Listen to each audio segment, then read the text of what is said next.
السلام علیکم لسنرز، کیسے ہیں آپ سب؟ امید ہے کہ خیریت سے ہوں گے۔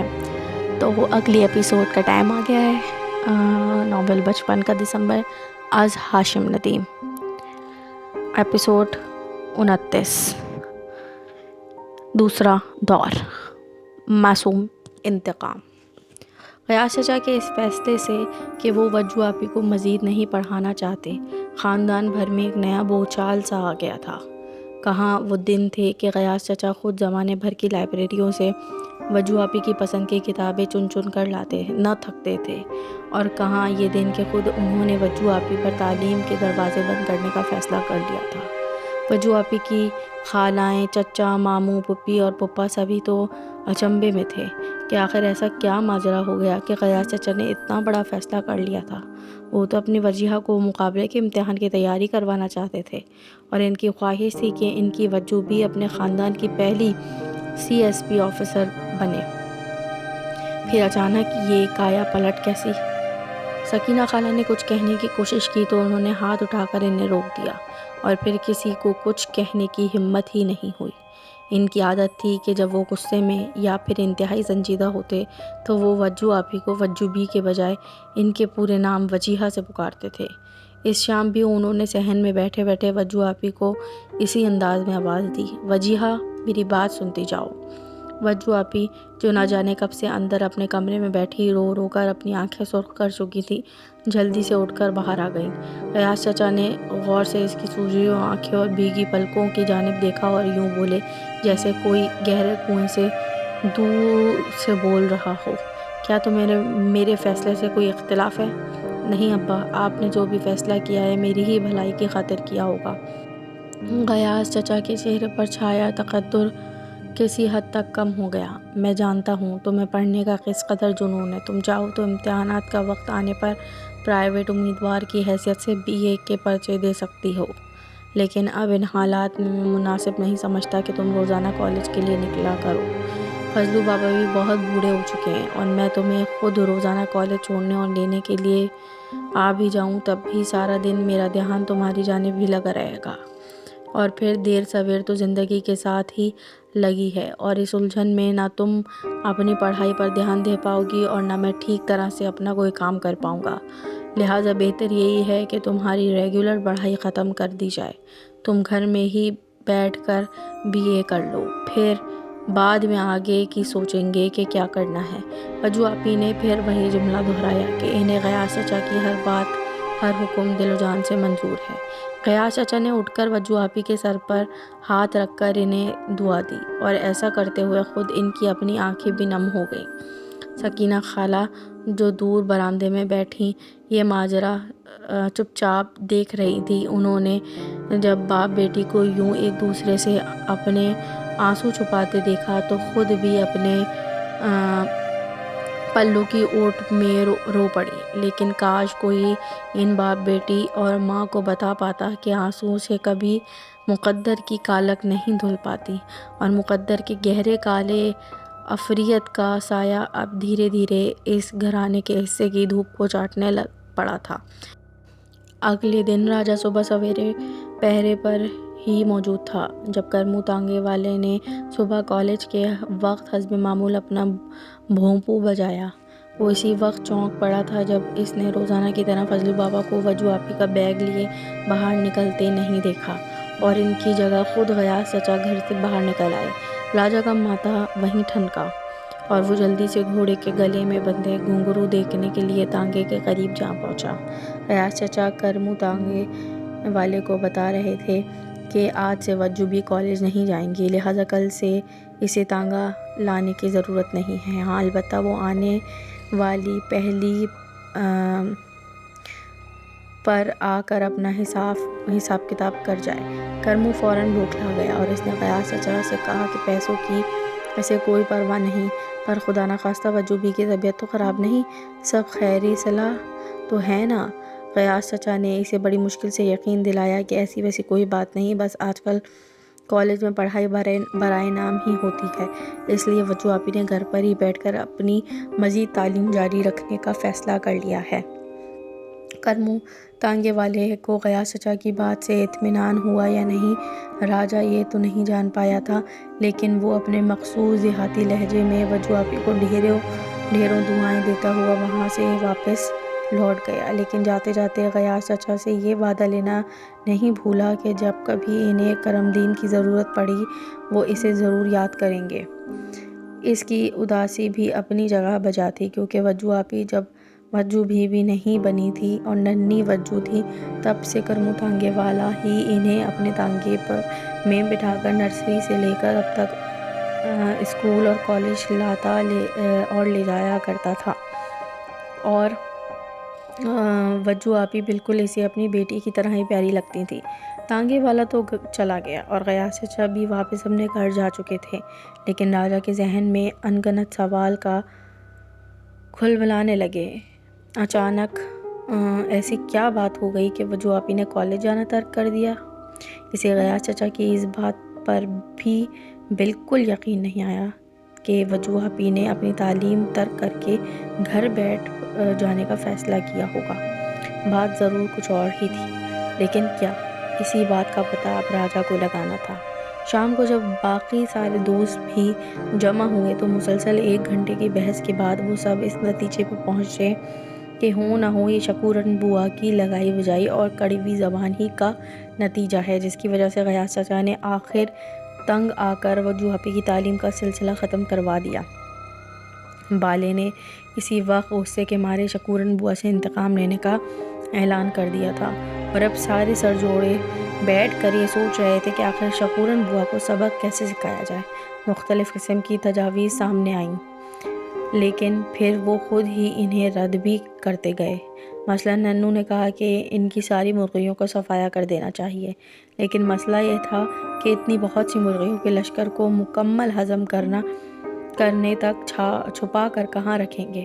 پپو نے مشورہ دیا کہ ان کی دودھ کی پتیلی میں بھرے دودھ کے اندر مردہ چھپکلی ڈال دی جائے، لیکن اتنی بڑی خطا کے لیے اتنی چھوٹی سزا؟ نہیں، پھر کیا کریں؟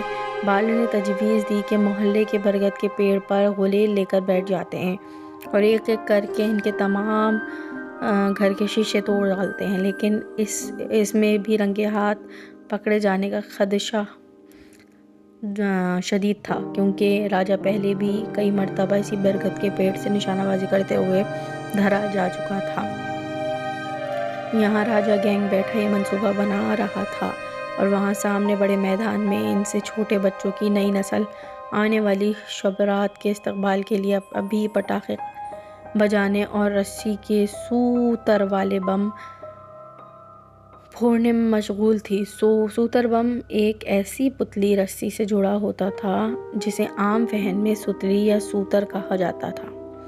لمبی سوتر کے آخری سرے پر ایک بڑا سا گیند نما گول پٹاخہ جڑا ہوتا تھا، جس میں بچوں کے پٹاخوں والا مسالہ بھرا ہوتا تھا۔ اس کی آواز بھی خاصی گونجدار ہوتی تھی۔ طریقہ یہ تھا کہ لمبی سوتر والے حصے کو کوئی بچہ آگ لگا کر بھاگ جاتا اور باقی بچے دور کھڑے ہو کر تماشا دیکھتے۔ سوتر کے آخری حصے پر لگی آگ پلک جھپکتے میں مسالے والے حصے تک پہنچ جاتی اور بم ایک زوردار آواز کے ساتھ پھٹ جاتا۔ ایسے ہی منصوبہ بناتے بناتے اچانک بے خیالی میں راجہ کی نظر سامنے میدان میں بچوں کی اس پسندیدہ شغل پر پڑی، اور اچانک اس کے دماغ میں ایک ساتھ کئی دھماکے ہوئے۔ اس نے فوراً ننو کو اپنی جیب میں پڑا 8 آنے کا سکہ دیا اور اس سے کہا کہ وہ بھاگ کر محلے میں ہی نکڑ پہ موجود مجید پرچون والے سے ایسے چند بم اٹھا لائے۔ کچھ ہی دیر میں ننو ایسے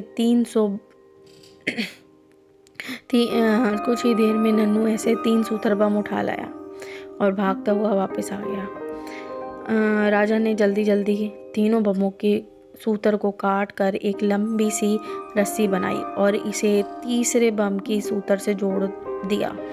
یوں ایک لمبی سی سوتر والا بم بن گیا، جس کا پھٹنے والا حصہ اس لمبی سوتر سے بہت فاصلے پر تھا، اتنا فاصلہ کہ سوتر کو سلگانے والا بچہ 3-4 گز دور بیٹھ کر بھی یہ فریضہ سر انجام دے سکتا تھا۔ شکورن بوا روزانہ عصر کے وقت روزمرہ کے اشیاء ضرورت لینے کے لیے بازار اور سبزی منڈی جایا کرتی تھی، اور مغرب سے کچھ پہلے یا پھر مغرب کے وقت واپس لوٹا کرتے تھے۔ یہ ان کی واپسی کا وقت تھا۔ راجا نے سب دوستوں کو منصوبہ سمجھا دیا کہ انہیں کیا کرنا ہے، اور سبھی اپنے اپنے مورچے سنبھال کر بیٹھ گئے۔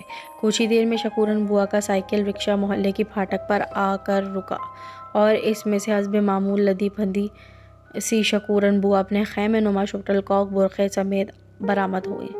ان کے ہاتھ میں سبزی کی الگ اور دوسرے سامان کی الگ ٹوکریاں موجود تھیں۔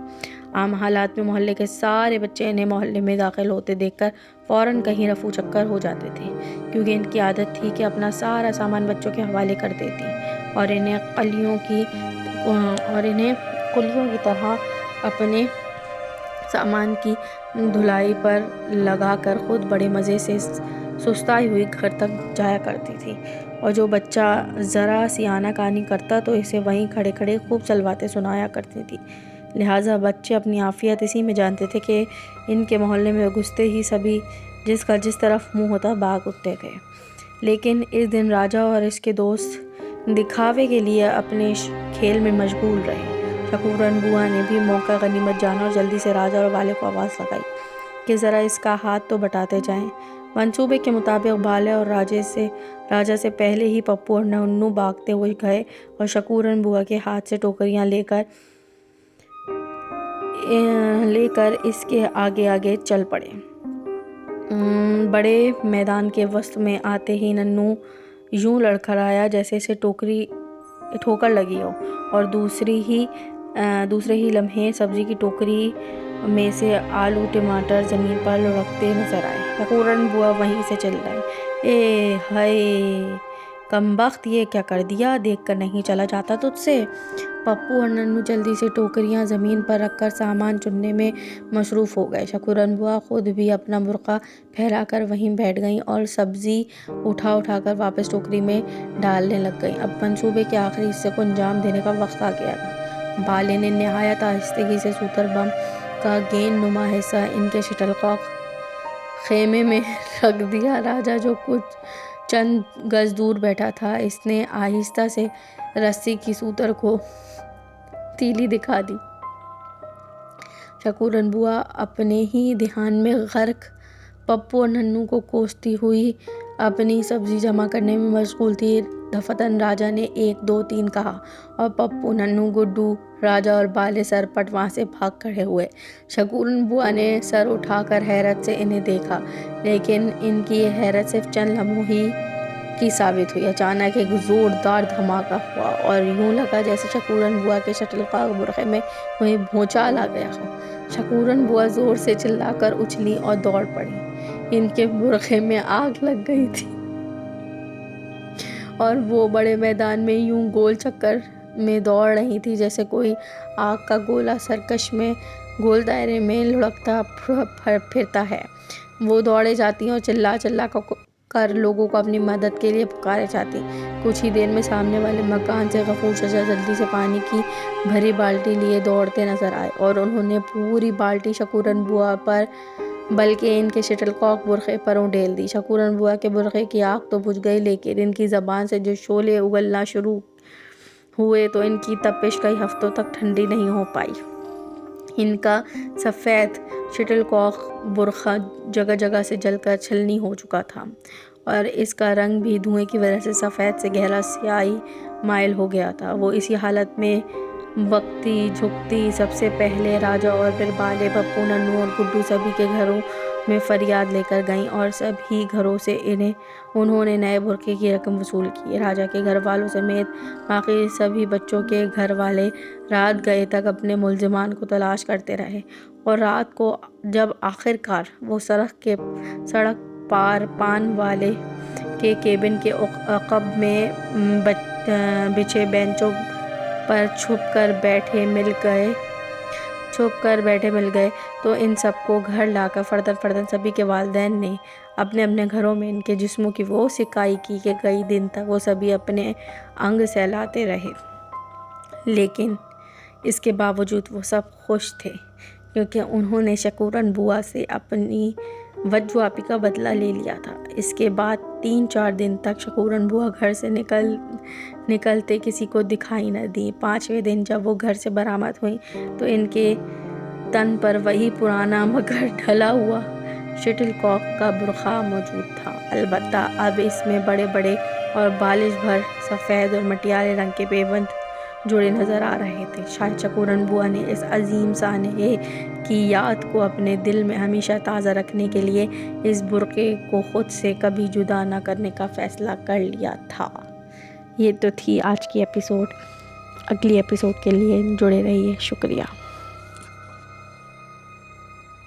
میرے چینل کو سبسکرائب کریں